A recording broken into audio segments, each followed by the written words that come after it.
what's going on, everybody? This is John J Gaming on the mic here, coming at you with a brand new episode of the Bluffton Tech Team Builder Dynasty here on EA College Football 25. We find ourselves with a good season, sitting at 7-3 right now, but could be flirting with a 10-win season, depending on what could happen here in the next few games. The reason why I say that is that we are embroiled in the MAC championship race. Taking a look real quick at the standings within the MAC, which are provided on this screen right here. Love the kind of quality of life ad from the folks over at EA. Love to see it.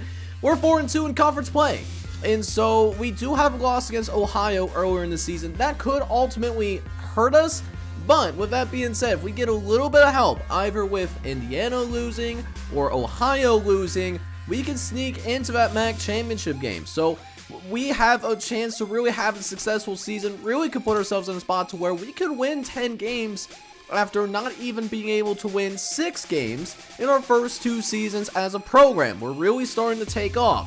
So with that being said, we got Ball State coming into town here today, and the Ball State Cardinals, on paper, not that great, right? They're a 75 overall team, a slightly better offense, but we are more talented on paper. But as you can see from the Buffalo game last episode, anything can happen in college football. It is a genuinely wild sport, and one that I'm absolutely excited for. So we are here in the Tech Center, ready to kick things off, and I'll see you guys on the field shortly. But before I do that, I hope you guys enjoyed this video, man. And if you do, make sure you go ahead and do a couple of things for me. Hit that like button, and then also hit that subscribe button as well if you do have to be brand new to the channel. And without any further ado, let's go ahead and hop onto the field with our matchup against the Ball State Cardinals. Alright boys, so let's go ahead and get things rolling here in the Tech Center, as we're going to start things off with a carry up the middle. And how did that running back get out of all of that traffic? I have no idea, but Christian Davis did some minor Houdini work there in order to nearly pick up the first down for Ball State, and sure enough, they will go right back to him on the ground, and he will pick up the first down. As you can see, we are rocking the yellow alternate, so hopefully that is a good luck charm and not jerseys that we're going to need to burn later on. But we are reconsidering that decision, though, as so far, Ball State off to a solid start to this drive as they hand it right back off to Christian Davis, who's got some space down to the right-hand side, and he's not going to be caught. Touchdown, Ball State, bro. Opening drive for the Cardinals, and they're going to be able to punch it into the end zone. And it did not take very long to accomplish this at all. But with that being said, though, they are going to quickly take a 7-0 lead. And here's the worst part. We end up going 3 and out on our next possession. So Ball State has the ball yet again. So here we are trying to come out here and make a play. And that's the play that we're looking for. That's Vladdy Kolensny, bro. Vladdy Kolensny went out there, made a big-time play for us, man, and that's going to be great field position for your Bluffton Tech Fighting Muskrats, baby. Let's go, man. That's what I'm talking about. Vladdy Kolensny coming through, making a play, but yet we can't even do anything with it. We went 3 and out there too, so we've almost went the entire first quarter, and we still haven't even gotten a first down yet, let alone get some points on the scoreboard. So that was a little bit depressing to see, but defense is back out here yet again. One last plays of the first quarter, trying to force some pressure, and finally we get to him. It took a little bit to get to this quarterback, as it looks like that might have been one of the other veteran defensive linemen. I'm trying to remember what 55 is, and that's Ellis Berry. That is the sophomore defensive lineman that's able to make a play, as that will be a quick end to your first quarter of action. Listen, the offense is not moving the ball at all, but we're only down by 7. We can absolutely come back from this. But if we want our defense, if we want to come back and win this game, we actually need some production from our offense, and simply put, we just haven't gotten it yet, right? Like, that's why I haven't shown any clips of the offense yet, is that we've literally haven't done anything. It's been crazy to see, as so Ball State has been able to control this game because of that. They've been able to play lockdown defense thus far. So a chance for the Cardinals to possibly make this a 2-possession game is that's a nice pass breakup by our linebacking core, able to force the 2nd and 10. So now we'll see what this Cardinals team does next. They're going to run the ball up the gut, and they're going to pick up a decent chunk of yardage there. Looks like Sue Render was in there to help assist with the tackle and still make it a little bit farther of the 3rd down. Manageable, but I mean, it's still a little bit farther to try and pick up, and somehow Somoza gets out of all that, avoids the big hit, and Caden Semenza is going to pick up the 1st down for the Ball State Cardinals. That's a little bit of a gut punch there, as now the Cardinals are in Bluffton Tech territory as they'll run the ball yet again, running up the middle and trying to take one of our defenders out for a little bit of a ride, but we will bring him down somewhat quickly. We do get in a spot, though, where we are able to force 3rd and long. We'll see if we can force them off the field, and Porter Lindstrid cannot get there soon enough. Got it down from the safety position to help with his help with the tackle, but neither he or Sue Render can make the play in time. So again, another 1st down for the Ball State squad as they're going to do a halfback counter to the right-hand side. It's another big run for Christian Davis. And Christian Davis has been a problem here in this 1st half, already approaching 100 yards on the day. As now 1st and 10 from about the 16-yard line as Somoza throws to the left-hand side and throws a little quick out route to the outside and is able to pick up a few yards before going out of bounds, and just generally doing a good job remaining on schedule and not putting themselves in too many 2nd and long or 3rd and long situations, as that's going to be another run up the gut. That's going to be a 1st down for this Ball State squad. This time it's TJ Horton on the carry. He's been doing pretty good as the backup running back, providing some relief for Christian Davis.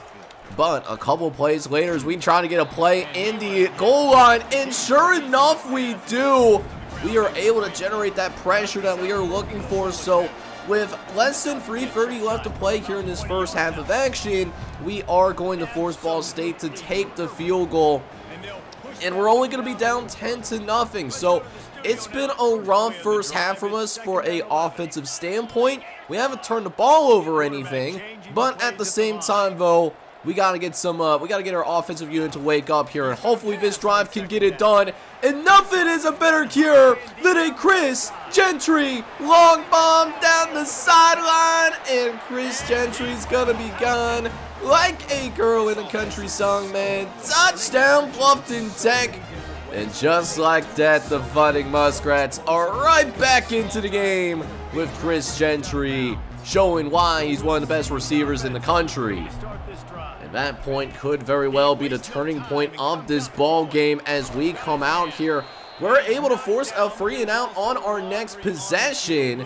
So we'll go ahead and see what we can do here, as looks like Eric Paulding, one of our offensive linemen, does get called for the holding penalty. So brings us back a little far here. Now going to be 1st and 20.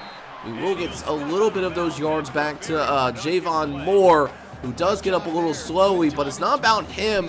DJ Armstrong having himself quite the career. He has now thrown for over 10,000 passing yards, and it's going to be some big shoes to fill here on the back end. But I'm sure that's not what he's not worried about his own individual accolades. He's a selfless player.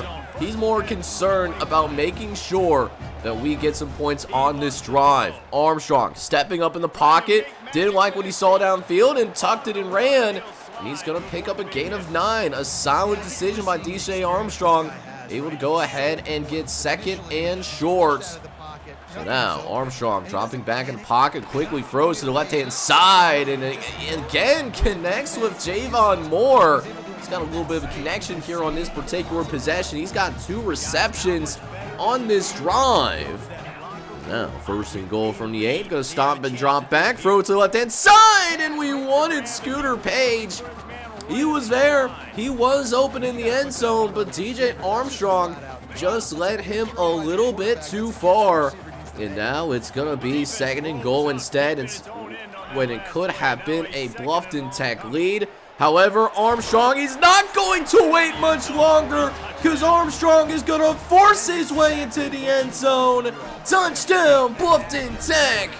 And the Fighting Muskrats are going to take the lead for the very first time here in the Tech Center, as we will likely take a 14-10 lead into the half. Or at least so we thought. We forced Ball State to go 3 and out once again, so got an opportunity to take a couple of shots into the end zone possibly.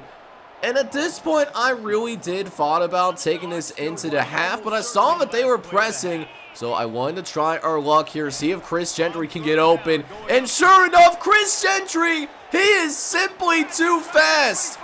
It was a cover 3 with the outside corner pressing in a deep zone, and that's just not a wise decision. We exploit it, and that is how we're going to end this first half of action.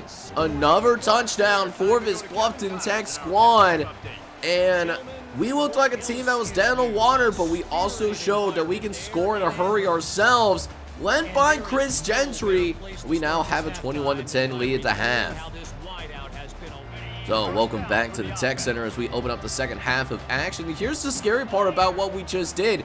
We get the ball to start this second half, so we can absolutely come out here and do a little bit of double dipping action before Ball State even sees the ball once again. I do want to try to get Will Peoples a little bit more involved in the game. That was just his 3rd carry, and we were able to do some pretty good work on that 3rd carry of the game as we try to throw to the left-hand side, and it's somehow caught by Chris Gentry. Just doing some good route running there, and it looks like there's a penalty, but it's against the defense. Imagine committing full-on pass interference, and our boy still makes the catch anyways. Absolutely diabolical work there. So that is going to give us a big gain that will allow us to be deep in Ball State territory.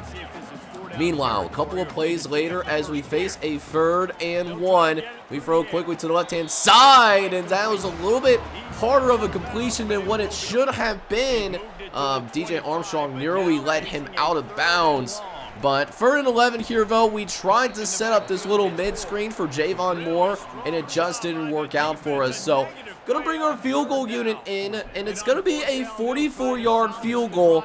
Now, early on in the series, we did absolutely struggle with our field goal attempts, but Tommy White, however, is going to strike this through and true, and he had no problem with it at all. So, we were able to get 10 points before Ball State even touched the ball again.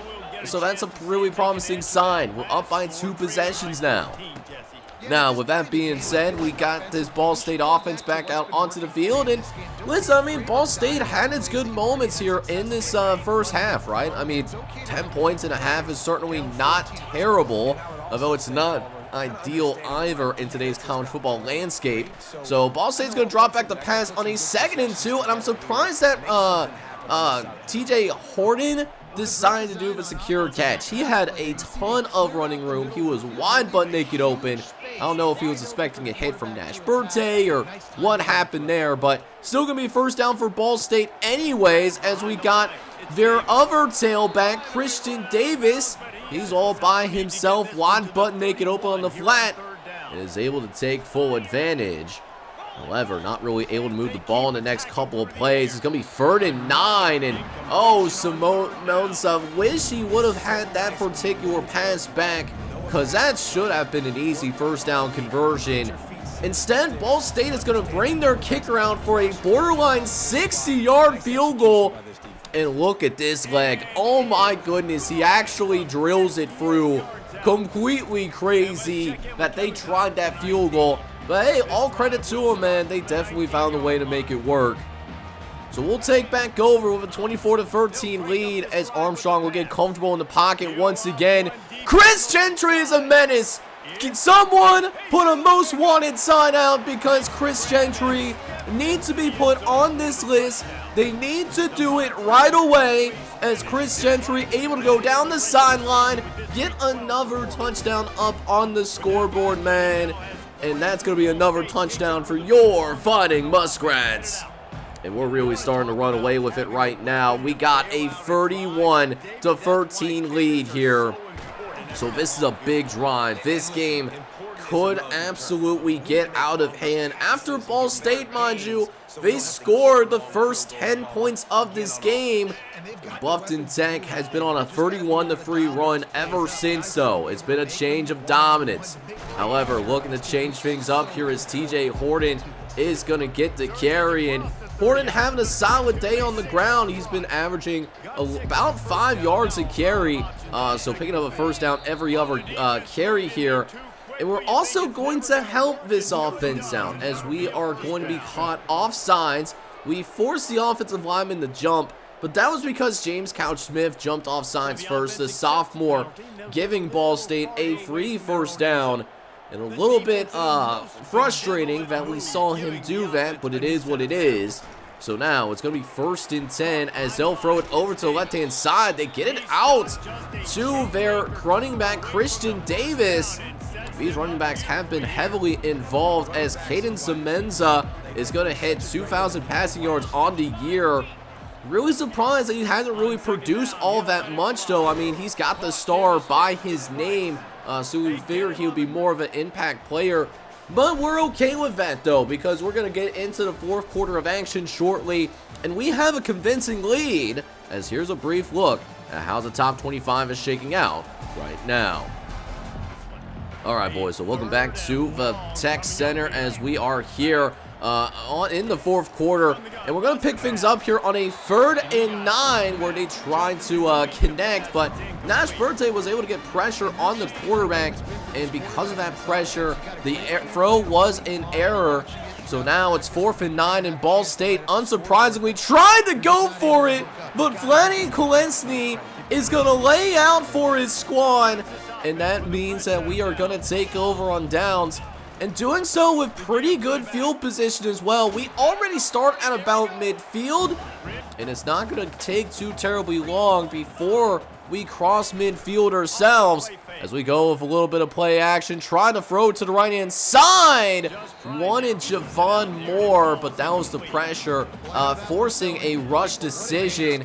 He had a little bit more time to scan the field. He had more open receivers. So instead, it's going to be 3rd and 9 as we're going to take it on the ground for Will Peoples. And Will Peoples picks up a few yards here, but curious to see what we decide to do, because it's slightly outside the field goal range of Tommy White. So here we are kind of in no man's land, to be honest. We're going to go for it here as Armstrong looks to pick up the first down, trying to throw over the middle. It was actually locked down extremely well.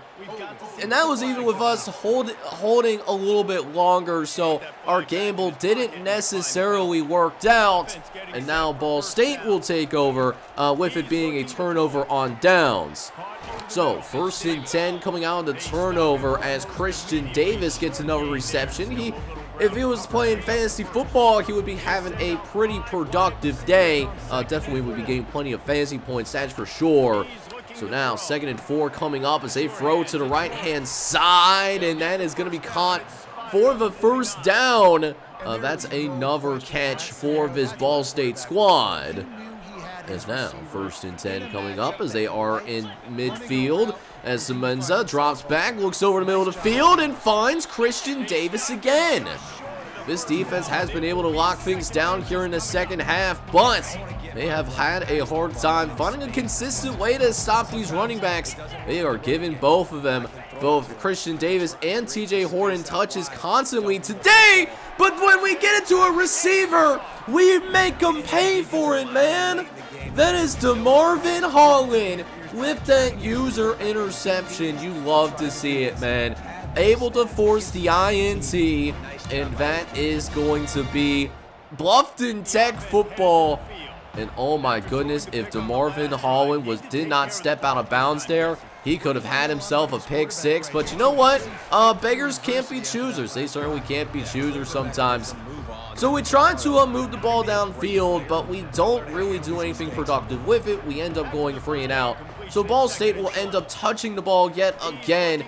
Still got 5 minutes left in the game. Feeling pretty good. But in this crazy, beautiful game that is college football, y'all already know that just about anything, and I mean anything, could absolutely happen.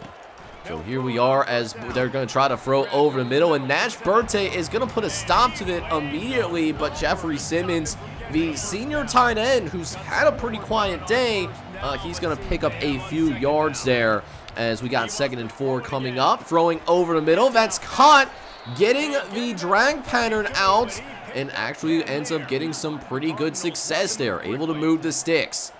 So now, 1st and 10 from the 42-yard line here, though, as we'll go ahead and see Semenza drop back, looks again over to the right-hand side, and runs through a couple of defenders there. That is DeMarvin Holland that started the tackle, but Nash Birthday was the one that helped finish it out. And we know that Ball State was going to be a little bit more aggressive getting to the line of scrimmage, and I don't blame them. 3.5 minutes left, you're down by 18. I'm not shocked that they're trying to go as fast as possible. 3rd down, though, as we try to keep them off into a 4th down situation. And we just sunk a little bit too deep into coverage there. Left us vulnerable for that particular check down. And so the drive will continue. Semenza checks over to the Ball State sideline as he snaps with 3:09 left, but that's going to be some more pressure coming up the middle, as that might have been Cade Bloom that laid down the lumber there, and it's now going to be 2nd and 18. Ball State again trying to do something upfield. It's intercepted. Cordell Torrance, a freshman defensive lineman, jumped back into coverage, read the eyes of the quarterback, and I was surprised. I was a little surprised with those ball skills, man. I'm not gonna lie to you. Don't see that from our from defensive linemen very often, especially a freshman. But that is gonna wrap things up. We will run out the clock after that, and we will get a convincing win here at home in the Tech Center, as it keeps our MAC championship hopes ultimately still alive. Alright, so it was a slow start for your Fighting Muskrats, but we were able to find a way to not only get rid of that slow start, but we overcome that slow start in a big way, as we were able to rattle off, after initially being down, I think as much as 10-0, we would rattle off several unanswered points before Ball State would score ever again. We had a huge advantage in the turnover advantage, and in that second half especially, it was simply a complete performance put together by our squad here today. And it was a clean game for DJ Armstrong, as DJ Armstrong was able to have a nice day through the air. 14 for 21, 3 touchdowns, no interceptions, threw for 298 yards, only had 21 pass attempts, which really doesn't sound all that bad at all. As for the ground game, we were able to get Will Peoples going as the game went on. Almost got him to 100 yards, but couldn't quite get him there, but he did hit 1,000 rushing yards on the season. JD Weeks was also able to get a couple of opportunities, and he had 7 yards a carry in those 2 opportunities. And while DJ Armstrong did finish with negative rushing yards, he was successful in the idea of finding the end zone. But the biggest mystery in all of college football is, how do you cover this man? How do you do it? Because he has 5 catches, 266 yards, and 3 touchdowns. He was unstoppable in this matchup. Really was a one-person show, because we didn't really throw the ball to anyone else necessarily, which is a little bit crazy to think about, but it is what it is though. Now, defensively, we saw our team get better as the game went on, as Nash Birthday once again was all over this field today. He had 15 total tackles, most of which were assisted tackles. Sue Render actually did his thing though. I'm not gonna lie, Sue Render definitely balled out in this one. He had 5 total tackles on the day, with Vladdy Kolensky had 7 total. We did also force some pressure as well, a few sacks on the day, so you love to see that. Jake Jackson had a full sack alongside Devin Skates, and then Cade Bloom and Ellis Berry were able to combine on a sack as well. But the biggest story of the day was the defense and its ability of forcing turnovers. We had 3 such turnovers in the game. Vladdy Kolensky, the custom junior, was able to get an interception. DeMarvin Holland was also able to get an INT, and if he was able to keep his feet in bounds, he actually could have had a pick 6, but it is what it is. And then Cordell Torrance, a freshman redshirt, who we brought in, I think, as part of the season number 1 recruiting class, I want to say. Well, he got into the game for a little bit, and he was able to get an interception. I mean, great ball skills by somebody that is 6'4" and 268 pounds. Definitely not your everyday linebacker that you would see in coverage. Now, after the game, we were able to go ahead and get our, one of our guys that we were going after because we already have our needs met for this coming offseason and the next offseason. So we signed Zion Antoine to try to provide some more reinforcements on the offensive line, at least has someone that could be a little bit more of a developmental piece. And then we also get some news in terms of what we've been doing, as we are now a B+ in championship contender, which means based upon where we're at right now, we actually could be pretty close to being ranked in the top 25 for the first time in this program's history. Now, with that being said, we do have updates on the other 2 offensive linemen that we're going after. Josh McMorris is very close to signing with us, and he is probably going to sign in the next episode. And then the same thing could be said for David Milanovic, who is on the verge of signing with us as well. So some very good positive movements happening in recruiting.